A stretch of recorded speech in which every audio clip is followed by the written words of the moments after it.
Hi అండి అందరికీ. నేను గెన్సుగడ్డలు వండుతున్నాను అనమాట. ఇంటికాడ నుంచి గెన్సుగడ్డలు తీసుకొని వచ్చిన. గెన్సుగడ్డలు ఎలా కడగాలి, ఎలా చేయాలి అన్నది చూపిస్తా ఇప్పుడు. అంటే మేము ఎలా చేసుకుంటామో అది చూపిస్తా. నేను ముందుగానే నానబెట్టి పెట్టిన బకెట్లో మాకు ఎన్ని కావాలన్నీ ఇగో ఇట్లా. ఎందుకంటే దానికి ఫుల్ మట్టి ఉంటుంది కదా, అదంతా నీట్గా బావాలంటే ముందుగానే నానబెట్టి పెట్టుకోవాలన్నమాట. అది కొంచెము అవి దున్నిన తర్వాత కొంచెం అంటే నిలవ ఉన్నాయి. ఒక 10 రోజులు అటు జరిగింది. నేను పోయేసరికి 10 రోజులు జరిగింది. ఇప్పుడు నేను తెచ్చి 2 రోజులు అవుతుందన్నమాట. అందుకని కొంచెం ఆడబడినట్టు అయినాయి. ఏం కాదు, బాగుంటాయి.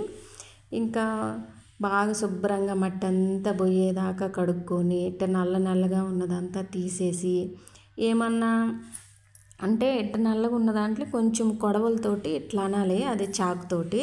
లేదంటే పుచ్చిపోయి ఉంటుంది ఒక్కొక్కసారి, అది తీసేయాలన్నమాట. అలాంటివన్నీ నీట్గా తీసేసుకోవాలి. ఇదైతే పుచ్చలేదు కానీ బాగా నల్లగా ఉంది కదా అని చెప్పి నేను అదంతా తీసేస్తున్నా. ఇది వరకు రోజులలో అయితే పెద్దల కాలాన అప్పుడు అంటే అన్నం సరిగా ఉండేది కాదంట. అయితే గెన్సుగడ్డలు ఉడకబెట్టుకొని మజ్జిగ పోసుకొని, ఇంకా గెన్సుగడ్డలు మజ్జిగ అన్నంలాగా తినేవాళ్ళంట.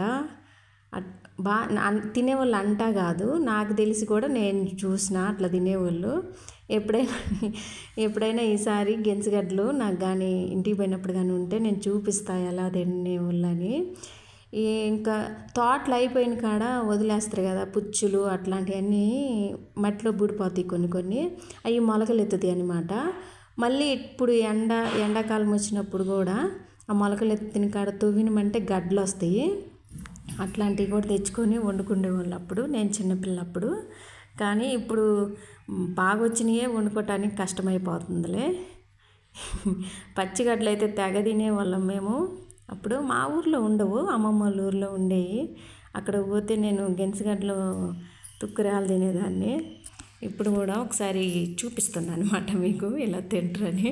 కాకపోతే పచ్చిగడ్డ అయితే బాగుండేది, అప్పుడు తీస్తారు కదా, అదైతే బాగా రుచిగా ఉంటుంది. ఇది ఒక 10 రోజులు స్టాక్ ఉన్నాయి కాబట్టి పచ్చిగడ్డ తినడానికి అంత బాగలేదు.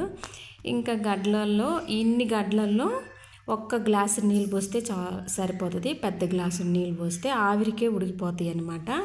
ఇది ఉడకంది చూడాలంటే ఇప్పుడు పెద్ద గడ్డలు ఉడికినాయా ఉడకలేదా చూసుకుంటే చిన్న గడ్డలు ఉడికిపోతాయి అన్నమాట. నేను ఒక చిన్న గడ్డ తీసిన. ఇంకా పెద్ద గడ్డలకి ఒక పుల్ల గుచ్చి చూస్తాం మేము. ఎట్లా చూస్తామో చూపిస్తా. ఇదిగో ఇక్కడ ఈ పుల్ల తీసుకొని గుచ్చి చూస్తే అది మధ్యలో స్ట్రక్ అవ్వకుండా దిగబడితే ఉడికినట్టు అనమాట. మధ్యలో స్ట్రక్ అయితే ఇంకా పచ్చి ఉందని అర్థం అనమాట.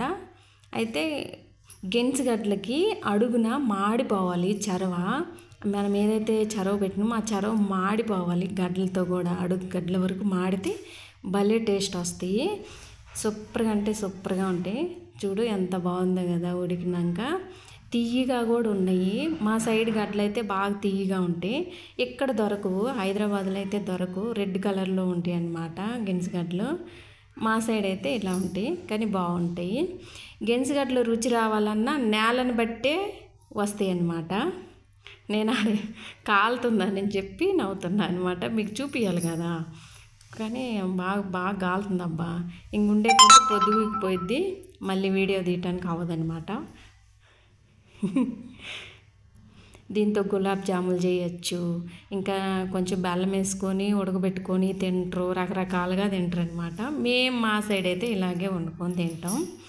బాగుంది, టేస్ట్ అయితే బాగుంది. గడ్డ అంటే నేలను బట్టి కూడా రుచి ఉంటుంది అన్నమాట గెన్సుగడ్డలు. పెద్దల కాలానైతే పుల్లు గడ్డలు తిని గడ్డలతోటే బతికేవాళ్ళు. ఇప్పుడు అంత సీన్ ఉంది, ఒక్క గడ్డ తినేలేకి చచ్చిపోతున్నాం. నడుము నొప్పులు అంటారు, అయ్యి అంటారు. వీడియో నచ్చితే లైక్ చేయండి, షేర్ చేయండి, సబ్స్క్రైబ్